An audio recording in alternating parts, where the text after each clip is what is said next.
عمران خان نے قائد اعظم کو پیچھے چھوڑ دیا ہے. پہلے تو میں کہتا کہ دوسرا قائد اعظم, اب میں کہتا ہوں کہ قائد اعظم سے بڑا لیڈر ہے عمران خان. کیونکہ قائد اعظم جو تھے نا, وہ ان کا انٹرسٹ بس یہی تھا, گوروں ووروں سے بات کرنی آتی تھی ان کو, وکالت کی ہوئی تھی انہوں نے, باقی یہ دین وغیرہ نہیں جانتے تھے وہ. یہ تو لوگوں کو کہتا ہے کہ میں نے ریاست مدینہ بنانی ہے, یہ تو لوگوں کو کہتا ہے کہ لا الہ الا اللہ پڑھو, اس کو دل میں لاؤ. یہ تو لوگوں کو کہتا ہے کہ جب کسی نے دل سے لا الہ الا اللہ پڑھ لیا تو وہ خوف کے بت ٹوٹ جاتے ہیں.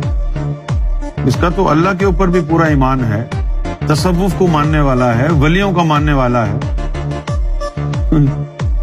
یہ اپنی کوشش کر رہے ہیں کہ اس کو توڑ دیں, جھکا دیں, لیکن ایسا ہوگا نہیں.